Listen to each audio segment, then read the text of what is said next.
시간이 되었습니다. 이 새벽에 잘 나오셨습니다. 우리 찬송가 510장 하나님의 진리 등대 찬송가 510장 우리 함께 찬양하겠습니다. 하나님의 진리 등대 길이 빛나니 우리들도 등대되어 주의 사랑 비추세. 우리 작은 불을 켜서 험한 바다 비추세. 물에 빠져 헤매는 이 건져내어 살리세. 죄의 밤은 깊어가고 성난 물결 설렌다. 어디 불빛 없는 가고 찾는 물이 많구나.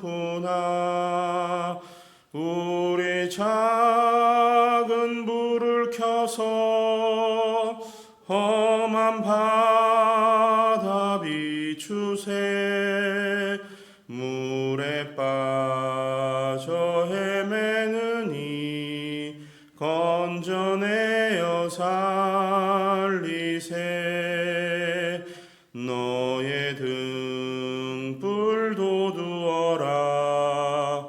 거친 바다 비춰라. 빛을 찾아 헤매는 이 생명선에 건져라. 우리 작은 불을 켜서 험한 바다 비추세. 물에 빠져 헤매는 이 건져내어 살리세. 아멘. 우리 시간 같이 기도하겠습니다. 이 시대를 바라보면은 참 어둡고 또 여러분 주변에 사랑하는 사람들 중에는 아마 아직 예수 믿지 않고 복음이 필요한 사람들이 있을 거라 생각을 합니다. 우리 시간 기도할 때 하나님의 진리 등대 길이 빛나니 이 찬양처럼 우리도 우리에게 주신 이 복음의 빛을 믿지 않는 사람들을 향해서 비추어낼 수 있는 그런 믿음의 사람들, 또 그런 믿음의 가정 되기를 소망합니다.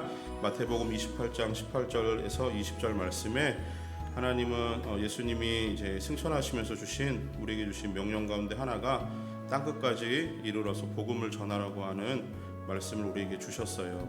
그 말씀을 붙들고 우리가 이 땅에서 하나님이 남겨준 마지막 빛임을 또 그 소망임을 잊지 않고 세상을 향해서 하나님의 빛을 비추며 또한 죽어가는 사람들을 향해서 복음을 전할 수 있는 그런 우리 성도님들 믿음의 가정 되기를 위해서 같이 마음 모아 기도하겠습니다. 사랑하는 하나님 참 고맙습니다. 하나님 우리에게 복음의 빛을 허락하여 주시고 참 빛인 예수 그리스도로 말미암아 구원에 이르는 은혜를 허락하여 주시니 감사를 드립니다. 하나님 그 빛을 가지고 이제 예수 그리스도의 빛을 세상 가운데로 비추어낼 수 있는 우리도 작은 아버지 진리의 등대들이 되기를 소망합니다. 아버지 하나님 어두워가는 세상 가운데서 그리스도의 빛을 세상에 전하게 하여 주시고 하나님 그 빛으로 사람들에게 다가갈 수 있도록 은혜를 베풀어 주시며 아버지 하나님 여전히 우리 주변에 우리가 사랑하는 사람들 가운데 아직 예수 그리스도를 모르고 믿지 않는 사람이 있다면 하나님 그들을 아버지 주님께서 긍휼을 베풀어 주시고 하나님 그들에게 하나님 불쌍히 여기는 마음을 다하여 주셔서 하나님 그들이 예수 그리스도를 깨닫고 삶의 주인임을 믿음으로 고백하며 온전히 그리스도의 사람으로 하나님께서 선택하신 은혜가 있기를 간절히 소망합니다. 하나님 우리가 할 일은 아버지 그리스도의 빛을 전하는 일, 복음을 전하는 일인 줄 믿습니다. 아버지 각자의 자리에서 맡겨진 삶과 사랑의 여러 상황 가운데서 온전히 그 빛을 감당할 수 있도록 은혜를 베풀어 주시고 하나님 우리에게 주어져 있는 그 모든 일들을 감당하며 사명처럼 아버지 일을 감당하게 하여 주시옵소서. 아버지 주님께서 말씀하시기를 하늘과 땅의 모든 권세를 우리에게 주셨다고 하셨사오니 아버지 그 권세를 가지고 세상으로 나아가서 아버지 그리스도 그리스도의 제자답게 복음을 전하는 일을 감당케 하여 주시며 아버지 주님 오시는 그날까지 우리와 함께 하시는 주님의 손을 의지하며 아버지 나갈 수 있도록 은혜를 베풀어 주시옵소서. 그 일을 감당하며 우리 온 가족들 아버지 주께서 함께 하여 주시고 믿음의 가정들이 있는 그 자리에서 온전히 하나님의 역사를 감당케 하여 주시고 아버지 하나님 많은 사람들 앞에 오늘 하늘 살아계심을 보여줄 수 있는 귀한 믿음의 가정들로 삼아 주시옵소서. 하나님 주께서 오늘도 우리에게 주시는 은혜를 기억하며 손꼽으며 이 길을 걸어갈 때마다 하나님 동행하여 주시고 그 걸음마다 하나님 주시는 은혜가 있게 하여 주시고 하나님 우리 믿음의 가정들로 굳게 서서 하나님의 나라와 역사의 그 일들을 감당하게 하여 주시며 아버지 하나님 우리 모든 소망들이 온전히 주님께만 맞춰질 수 있는 그 믿음의 가정들 될 수 있도록 하나님 인도하여 주시옵소서. 살아계신 하나님 아버지 은혜를 감사합니다. 오늘도 이 아침에 우리의 피곤하고 지친 육신을 위로하여 주시고 또 주 앞에 달려나와서 예배케 하여 주시니 감사를 드립니다. 하나님 우리는 이 땅을 살아가며 예수 그리스도의 빛을 받아 또한 그 빛을 세상 가운데로 보낼 수 있는 그런 믿음의 사람들로 살아가기를 간절히 소망합니다.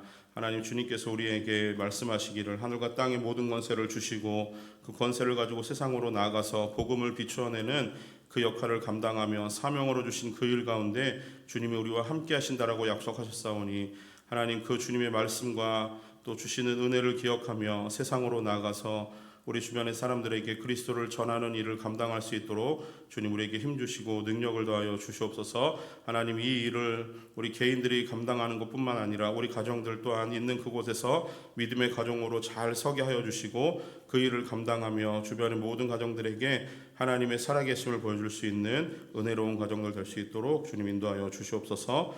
오늘도 아침에 주의 말씀을 대할 때 우리에게 이 말씀이 주는 은혜를 덧입혀 주시고 이 말씀을 붙들고 살아갈 수 있는 힘과 용기를 허락하여 주시옵소서. 감사하며 예수님의 이름으로 기도합니다.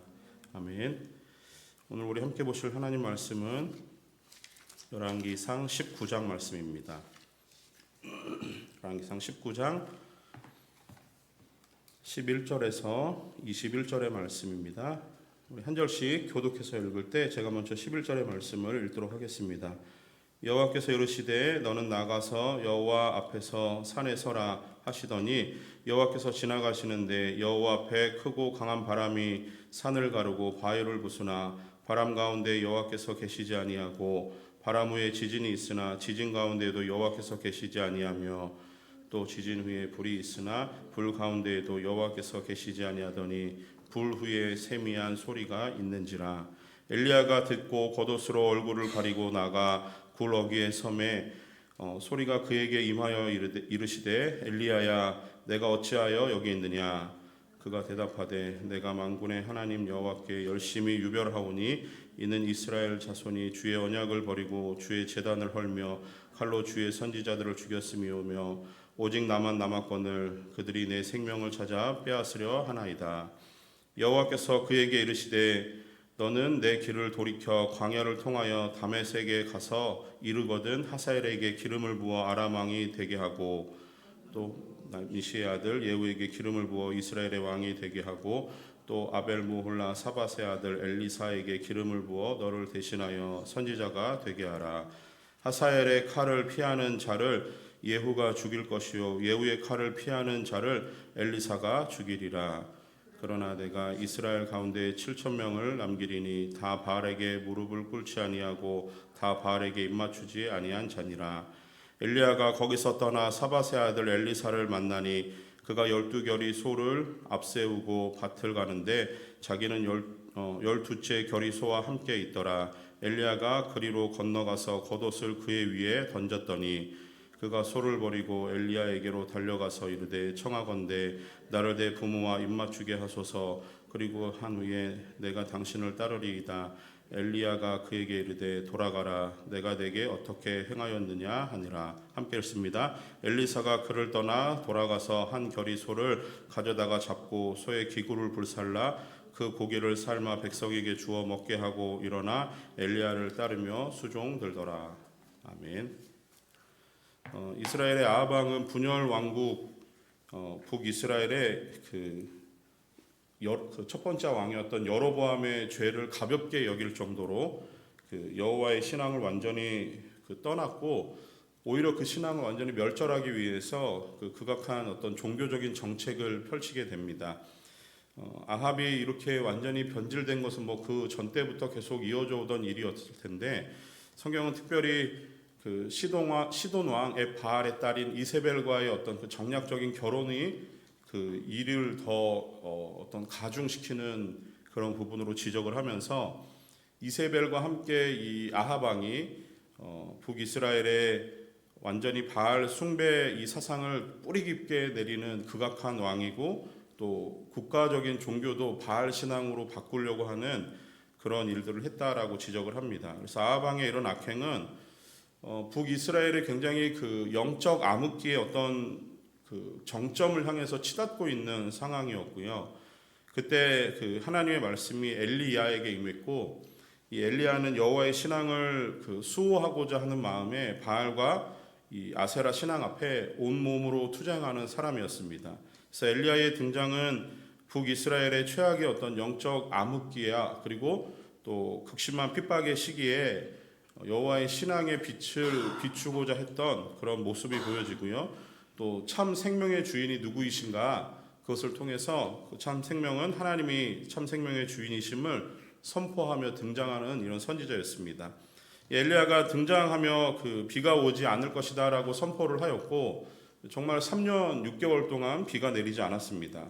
바알 숭배에 찌든 이 아합과 이세벨, 그리고 북이스라엘 사람들에게 있어서는 그 바알과 아세라 신이 비의 신, 뭐 우레의 신, 농사의 신, 풍요의 신, 다산의 신, 뭐 이런 신이었는데, 그런 그들이 따르는 이 우상들이 하나님의 선지자의 말보다 힘이 없어 보이는 거잖아요.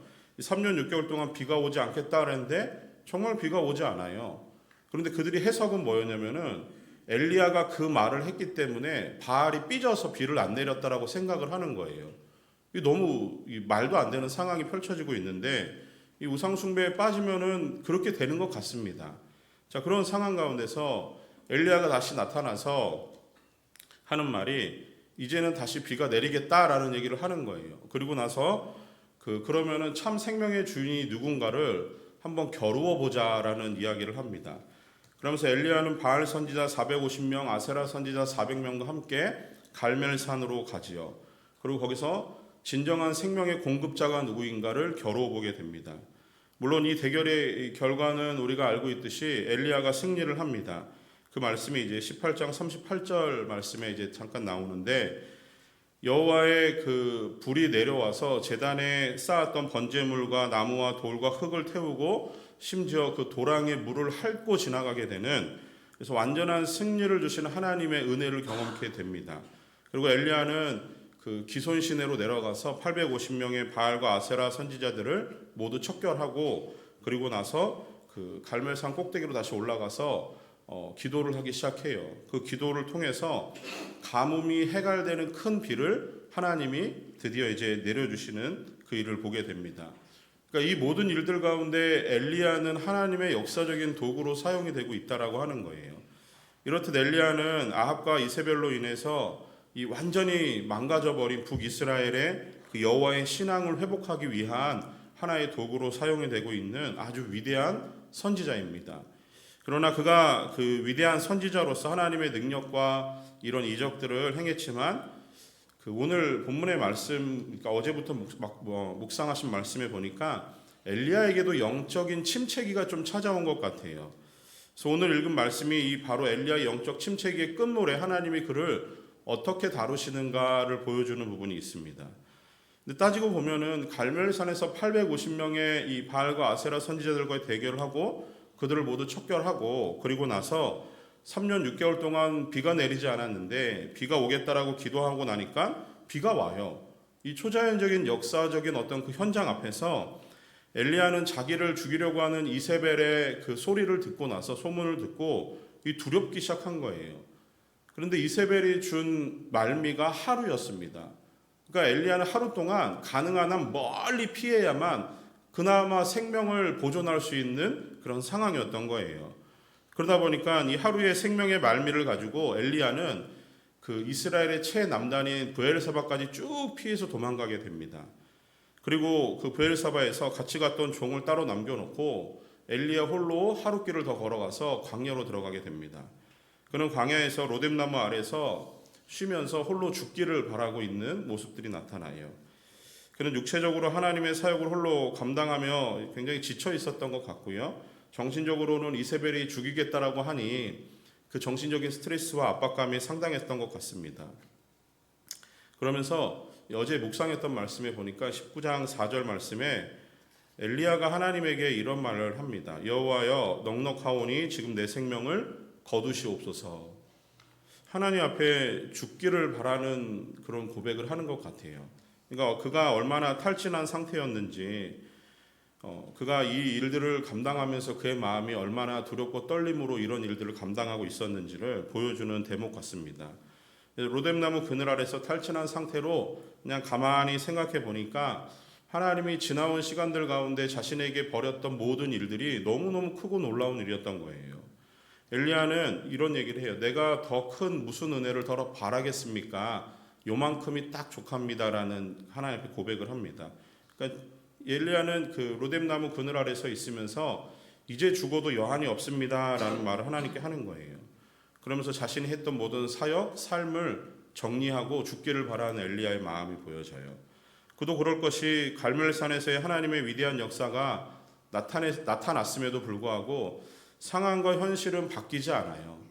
이세벨은 오히려 그를 죽이려고 다시 한번 혈안에 대해서 쫓고 있는 상황이었다라고 하는 겁니다. 그러니 자신이 이 현실 속에서 엘리야가 체감하는 그 어떤 극도의 어떤 스트레스, 그리고 그에게 다가오는 이 모든 현상들, 상황들이 그렇게 엘리야를 편안한 마음으로 두지는 않았다라고 하는 거예요. 그는 스스로 죽기를 자처하면서 그 낙담한 마음, 또 하나님을 앞에서 자신의 처지를 비관하며 깊은 절망 가운데 빠져 있는 모습을 보게 됩니다. 그는 이 심각한 어떤 육체적인 탈진, 그 다음에 영적인 이 어떤 고갈, 영적 침체에 그가 이제 찾아온 거예요. 그때 하나님께서 특단의 조치로 엘리야를 다시 한번 세우십니다. 하나님은 엘리야를 치유하시고 회복하시기 위해서 다시 찾아오세요. 천사를 통해서 그를 어루만지시고, 그리고 그에게 구운 떡과 그 다음에 물로 그를 다시 한번 소생케 합니다. 그리고 나서 하나님이 그에게 새 힘을 주시는데, 방금 전까지는 탈진해서 이제 나는 죽어야겠습니다라는 고백을 했던 엘리야가 40일 거리가 되는 그 자기가 있는 위치에서 호렙산까지 40일 정도 거리가 되는데, 그 길을 하나님의 말씀을 따라서, 부르심을 따라서 그 막 달려가기 시작하는 거예요. 그리고 하나님이 호렙산에서 다시 엘리야를 만나는 본문이 오늘 우리가 읽은 본문 가운데 나옵니다. 호렙산에서 하나님은 엘리야를 다시 불러 올리시면서 그 하나님이 하시는 말씀이 본문의 13절 말씀을 보시면은 내가 어찌하여 여기 있느냐라는 질문을 던지세요. 자, 이게 무슨 의미냐면요. 지금까지 엘리야의 상황을 제가 쭉 말씀을 드렸잖아요. 그가 여러 가지 일들을 감당했어요. 하나님이 하셨던 모든 일에 어떻게 보면 엘리야는 중심에 서 있는 그런 선지자였습니다. 근데 그의 현재 상황과 정체성을 돌아보니까 그 모든 것들이 다 이루었음에도 불구하고 상황과 현실은 달라지지 않아요. 그리고 그는 그 상황 가운데서 극도의 스트레스를 받고 힘들어하고 있는 상황입니다. 근데 그에게 하나님이 또 떡과 물을 주시면서 힘을 주시고 40일 거리를 달려오라는 거예요. 그리고 호렙산에 서라는 겁니다. 엘리야는 놀라운 하나님의 은혜로 서게 돼요. 그러면서 엘리야에게 하나님이 질문을 탁 던지시는 게 너 왜 여기 있니? 라는 거예요. 이 질문은 엘리야의 이 나약하고 또 침체에 있는 영적 상황을 다시 한번 흔들어 깨우는 질문입니다. 이 질문은 그 14절에 이어지는 내용을 보시면요. 엘리야가 하나님 앞에 이런 고백을 합니다. 내가 만군의 하나님 여호와께 열심히 유별하오니 라는 대답을 해요. 여기서 열심히 유별하다 해서 열심과 유별하다라고 하는 이 단어가 그 질투하다라고 하는 똑같은 단어의 원형이에요. 그래서 파생한 단어인데 엘리야는 지금 하나님께 이런 말을 드리는 거예요. 본래 하나님이 이스라엘과 그 어떤 혼인 관계로 생각했을 때는 하나님은 남편이시고 이스라엘은 신부의 관계였어요. 영적으로 하나님이 이스라엘과 그러한 계약을 맺으신 거였어요. 그런데 이스라엘이 우상을 숭배하면서 떠난 거죠. 그러면서 하나님이 신랑 대신 하나님의 질투를 유발한 겁니다. 그런 상황을 엘리야는 자신이 만군의 하나님을 위해서 이스라엘을 바라보면서 대신 질투하고 있다라고 하는 거예요. 그러니까 즉 바알 신앙에 젖은 이스라엘에 대해서 엘리야는 하나님의 질투를 전달하는 일을 그가 열심히 감당했습니다. 그 가운데서 오히려 그 우상 숭배자들의 그 어떤 손에 자기가 즉시 이제 죽게 될 상황이 한탄스럽기도 하지만 하나님에 대한 헌신에도 불구하고 쫓기는 신세가 되었다라는 것에 대한 일종의 원망 같은 게 조금 묻어 나와요. 그때 하나님은 한 명의 이 사역자를 다시 세우고 또 그를 다시 일으켜 세우시기 위해서 하나님은 여전히 그를 바라보시며 일하고 계시는 것을 보여줍니다. 이게 11절 12절 말씀을 우리가 다시 한번 좀 읽어보겠습니다. 오늘 읽었지만 11절 12절 말씀 함께 읽습니다. 여호와께서 이르시되 너는 나가서 여호와 앞에서 산에 서라 하시더니 여호와께서 지나가시는데 여호와 앞에 크고 강한 바람이 산을 가르고 바위를 부수나 바람 가운데 여호와께서 계시지 아니하며 바람 후에 지진이 있으나 지진 가운데도 여호와께서 계시지 아니하며 또 지진 후에 불이 있으나 불 가운데에도 여호와께서 계시지 아니하더니 불 후에 세미한 소리가 있는지라. 이런 거예요. 자, 이게 뭐냐면은 하나님이 산을 가르고 바위를 부수는 그리고 크고 강한 바람 가운데도 하나님이 계시지 않는 것 같아요. 지진 가운데도 하나님이 계시지 않는 것 같아요. 지진 후에 불이 있으나 거기도 하나님이 계시지 않는 것 같습니다. 그런데 하나님은 어디 계셨습니까? 그 이후에 마지막 세미한 소리로 엘리야에게 다가오시는 거예요. 따지고 보면 엘리야가 그 전에 계속 감당하고 왔었던 사역들은 바로 그 북이스라엘에 대해서 북이스라엘을 장악한 바알과 아세라 신앙 앞에 하나님의 신앙으로 도전하고 있는 가운데 그는 생명을 걸 만큼 크고 강하고 두려운 사역을 하고 있었어요. 그리고 하나님의 음성을 전하는 이 과정에서 한번 생각해 보세요. 엘리야가 하나님의 말씀을 전하는데 이제 비가 오지 않겠다라고 하니까 정말 3년 6개월 동안 비가 오지 않아요. 또 엘리야가 말하기를 그 가루와 기름이 떨어지지 않을 것이다 라고 하니까 정말 그렇게 돼요. 죽었던 아이를 살리는데 살아나요. 그리고 다시 찾아가서 비가 내릴 것이다 얘기하는데 비가 내려요. 바알과 아세라 선지자들과 산에 올라가서 제사로서 참 생명의 주인이 누구이신가 겨뤄보자 하는데 이겨요. 하늘에서 불이 떨어지고 제단에 있는 모든 것들을 훑고 지나가는 역사가 나타났어요. 이게 따지고 보면은 한 사람이 감당하기에는 결코 작은 일이 아니지 않습니까? 이 말씀을 묵상하다가 저한테 이런 일이 한 번이라도 일어난다면은 기겁하고 도망갈 것 같아요. 이게 정말 한 사람에게 일어나기에는 크고 무서운 일이에요. 하나님이 한 사람을 사용하시는데 이렇게 놀랍게 사용하신다라고 하는 게 사람으로서는 감당하기에는 벅찬 일이 될 수 있다라고 하는 거죠. 그런데 그렇게 크고 강한 바람 같고 지진이 일어나는 것 같고 불이 떨어지는 것 같은 그런 놀라운 사역을 감당하는데 하나님은 거기에도 계시지만 하나님은 그 뒤에 때로는 이 힘들어하고 지쳐있고 또 어떤 하나님의 위로와 격려가 필요한 이 엘리야를 향해서 하나님은 지극히 세미한 음성으로도 다가오신다라고 하는 거죠. 엘리야는 하나님의 역사의 중심에 서 있는 분명한 선지자였습니다. 그 속에 엘리야에게 영적 침체가 찾아왔을 때 엘리야를 하나님이 바라보시는 거예요. 엘리야가 이 일을 할 때 엘리야가 혹시 기도를 적게 했겠습니까? 이 크고 두려운 하나님의 사역 앞에서 그가 하나님의 음성을 듣는데 소홀했겠습니까? 그가 이 일을 감당하면서 신앙의 게으름과 나태함 아니면 하나님의 사역을 감당하는 그 일에 지지부진한 모습이 보이십니까? 그렇지 않아요. 엘리야는 이 일을 최선을 다해서 감당하는 거예요. 어떻게 보면은 엘리야의 이런 모습이 꽤나 우리의 모습과 비슷한 부분이 있습니다. 엘리야가 이 일을 감당할 때 최선을 다했듯이 여기 계신 여러분들 하나님의 일을 감당하면서 최선을 다하시잖아요. 그리고 최선을 다하는데 그 최선을 다하는 가운데 불쑥 신앙의 어떤 정체기가 찾아올 수 있다라고 하는 겁니다. 열심히 했는데 최선을 다했는데 사역을 마치고 나니까 공허함이 찾아올 수 있어요. 특별히 크고 또 여러 가지 어떤 중대한 사역들을 감당하며 그 이후에 찾아오는 영적 침체기가 있을 수 있습니다. 이렇게 낙담되고 절망되는 순간이 올 수 있어요. 기도를 안 했거나 하나님 말씀이 우리에게 없어서가 아니라 그냥 그럴 수 있다라고 하는 거예요. 그런 순간에 다 내려놓고 싶은 순간이 찾아올 수 있습니다. 한순간 무너지듯이 영적 침체와 그리고 번아웃이 우리의 영적인 삶 가운데 사역 가운데 찾아올 수 있어요. 그런데 이런 영적 침체와 번아웃은 우리의 신앙의 수준을 이야기하는 게 아니에요.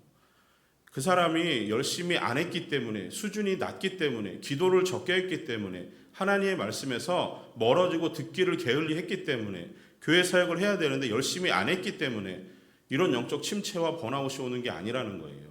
그거는 그 사람의 영적 수준을 이야기하는 게 아니라 오늘 말씀을 통해서 보니까 그 또한 하나님이 세미한 음성으로 찾아오시며 위로하시는 시간이기 때문에 필요할 수 있다라고 하는 겁니다. 이렇듯 하나님은 크고 위대하고 놀라우신 능력으로 우리의 삶을 통치하고 이끄시기도 하지만 때로는 이렇게 작고 세미하고 들릴 듯 맞듯한 그런 음성으로 위로하고 사랑을 베푸시는 참 사랑의 하나님이심을 깨닫게 됩니다. 세미한 소리, 이것은 부드럽게 속삭이듯 찾아오신 하나님의 그 모습을 나타냅니다. 아주 잔잔하고 고요하게 들릴 듯 말듯 엘리야의 귀에 속삭이는 하나님이신 거예요. 지금 엘리야의 마음이 어떻습니까? 왁 하고 엘리야에게 말하면 엘리야가 아마 더 주눅 들었을 거예요. 근데 엘리야에게 조용히 얘기하시는 거예요. 그의 마음을 다독이시듯이, 그리고 그에게 위로를 건네시듯이 다시 그를 사명자의 길로 나아갈 수 있게 하나님이 섬세한 터치를 통해서 엘리야를 회복시키십니다. 하나님의 이런 위로는 이 엘리야를 다시 세우는 아주 중요한 힘이고 능력입니다. 근데 좀 이해가 안 될 수는 있어요. 조금 전까지는 죽겠다라고 하나님 앞에 막 땡깡 부리듯이 그랬는데 어떻게 이렇게 막 바로 이렇게 변화가 될 수 있는가? 가능해요. 이 위로를 누가 하시는 거죠? 하나님이 하시는 거예요. 하나님의 임재와 하나님의 말씀은 죽은 자를 일으키고 영혼을 소성시키는 능력에 있는 말씀인 줄 믿습니다. 하나님이 찾아오셨어요. 그리고 그를 세워주십니다. 그리고 그에게 또 사명을 주세요. 그러면서 세 명에게 기름을 부으라는 말을 합니다. 하나는 하사엘에게 기름을 부어 아라바의 새로운 왕으로 삼으라예요. 두 번째는 예후에게 기름을 부어 북이스라엘의 새로운 왕으로 삼으라고 하십니다. 그리고 또 세 번째는 엘리사에게 기름을 부어 엘리야의 다음 선지자로 후계자로 세우라고 하는 말씀을 하세요.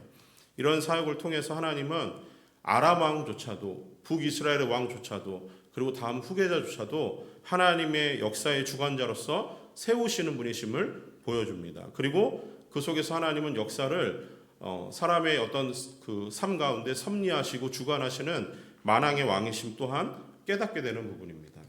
엘리야는 하나님 말씀대로 엘리사를 만나요. 그리고 13절 말씀에서 하나님을 만나기 위해 자신의 얼굴을 가렸던 그 겉옷을 통해 그 겉옷을 엘리사 앞에 던지면서 그를 후계자로 부릅니다.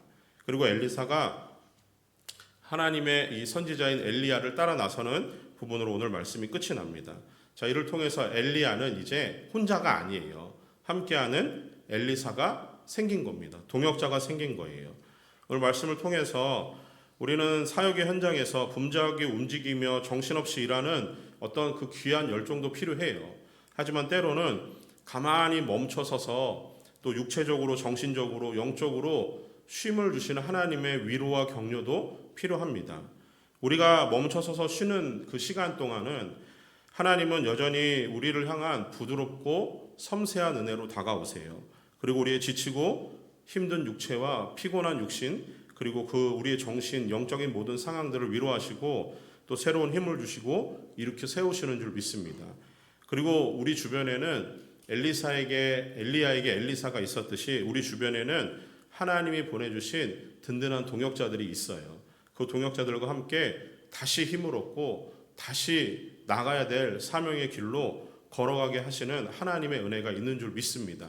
바라기는 우리 교회는 이렇게 서로 어깨동무하는 마음으로 서로를 챙기고 돌아보고 또 힘들고 지친 성도를 위로하고 때로는 하나님이 주시는 사역의 현장에서 함께 나아갈 수 있는, 그렇게 하나님의 소망을 향해서 끊임없이 한 걸음 한 걸음 걸어갈 수 있는 믿음의 공동체 될 수 있기를 소망합니다.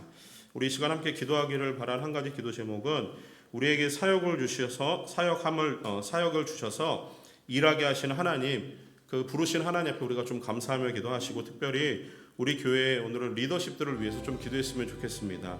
우리 담임 목사님, 또 장로님들, 그리고 안수 집사님들, 또 그 외에도 우리 여러 리더십들을 통해서 하나님이 감당하는 이런 사역들 감당하는 일에 하나님의 풍성한 자비와 위로와 하나님의 은혜가 있기를 바라는 마음으로, 그리고 그들을 위해서 우리가 축복하는 마음으로 같이 마음 모아서 기도하도록 하겠습니다.